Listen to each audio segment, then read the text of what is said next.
Buenas noches, abogada Yulisa Aguilar. Mi nombre es Iris Suyapa Gómez Binder, alumna de la carrera de Derecho, con número de cuenta 2008-6123-0004. En esta ocasión, a petición del desarrollo del módulo número 4, vamos a hablar sobre el proceso de conclusión de los tratados y cada una de sus fases, su forma, en qué se regulan los idiomas y cómo adaptar el texto para las firmas y que se deben de utilizar al momento de suscribirse a un tratado internacional. Es importante recalcar, abogada, que el tema sobre los tratados internacionales dio lugar en la Convención de Viena sobre el derecho de los tratados aprobado en 1969, que define el tratado como un acuerdo internacional celebrado por escrito entre los estados y otros sujetos del derecho internacional regido por el derecho internacional. ¿Qué quiere decir que lo que es un tratado? El tratado es una unión sobre voluntades.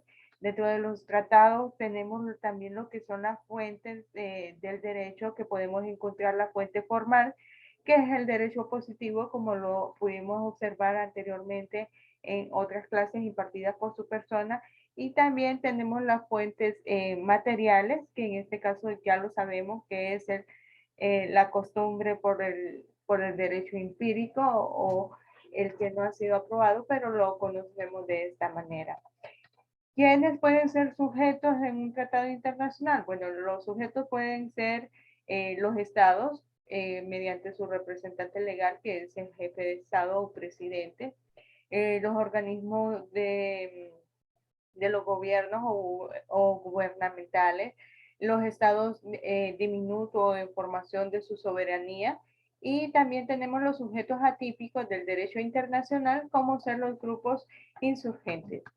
Es importante conocer cada una de estas fases de la siguiente manera. Son tres fases fundamentales para la suscripción de un tratado y se deben de conocer a mi criterio de una manera profunda, que no se las podría explicar en 5 minutos, pero vamos a hacer una breve reseña, ¿verdad?, sobre la conclusión de los tratados, que es el proceso de conclusión que está definido en tres fases, las cuales son la negociación, la firma y la ratificación, que la negociación inicia el pacto entre las partes interesadas al celebrar un tratado sobre cierta materia. Aquí podemos encontrar seguridad, salud, educación, etcétera. Varios temas que varios países han suscrito, varios tratados internacionales, por mencionar de los anteriores, ¿verdad?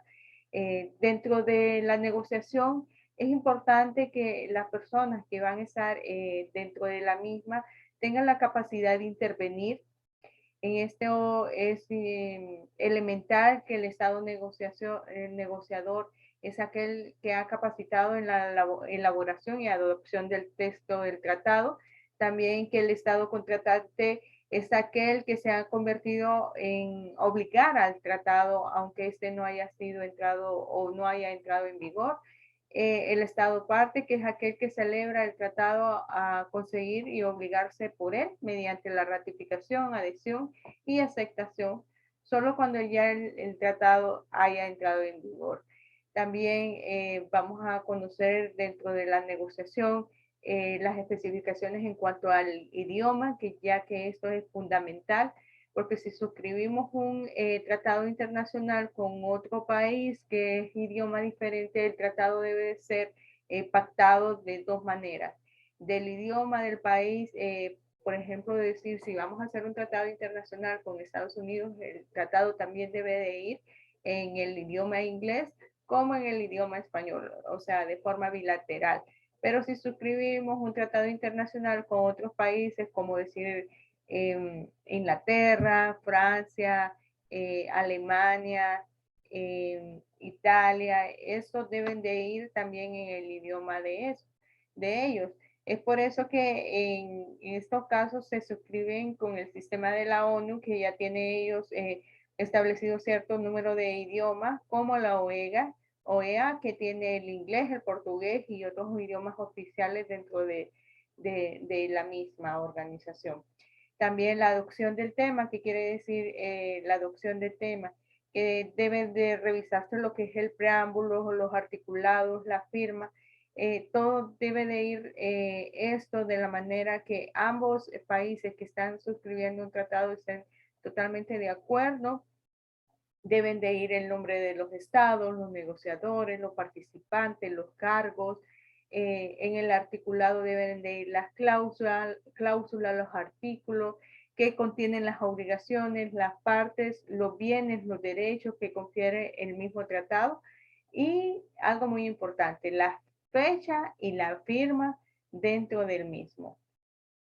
También el autenticado del texto. ¿Qué quiere decir esto? Que la firma alternativa o con preámbulo debe de revisarse las rúbricas que ya se establecieron para que todo llegue a un acuerdo. Cabe mencionar que dentro de la Convención de Viena de 1969 hay un proyecto de comisión internacional donde tienen este tipo de rúbricas para que se revise lo que es la autenticación de un texto para un tratado internacional.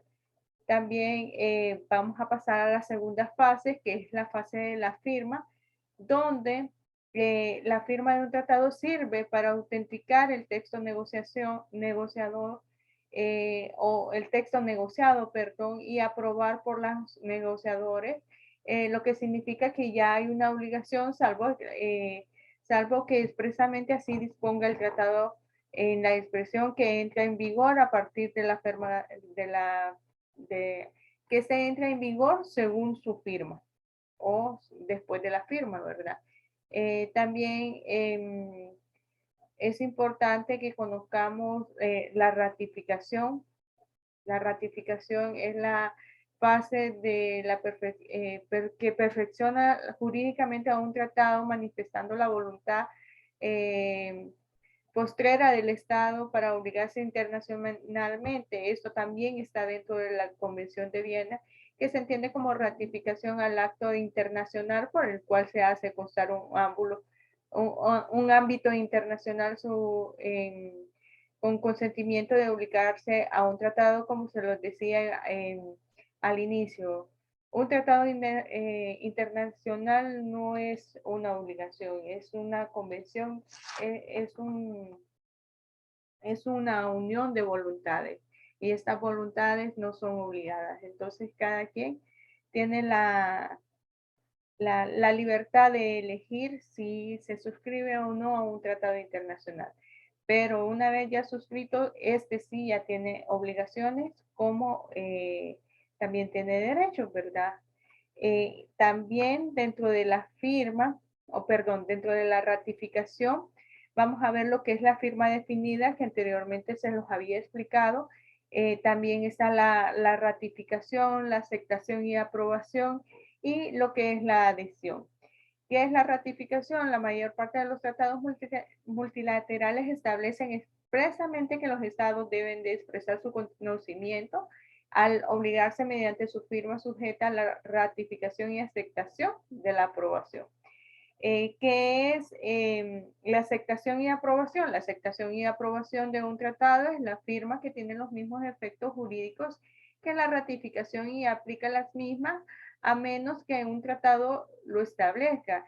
Esto lo podríamos ver en el artículo 14 de la Convención de Viena, que fue firmada en 1969. También, que es la adhesión, el Estado generalmente expresa su conocimiento al obligarse a dicho tratado. El depósito del instrumento de adhesión en el poder del depositario. Esto también lo podemos ver en el artículo 15 de la Convención de Viena. Y para concluir, creo que este tipo de actividades vienen a obligarnos como estudiantes a requerir un poco más de lectura y le agradezco la oportunidad, abogada Yulisa. Siempre es un placer trabajar con usted este tipo de videos. Feliz noche.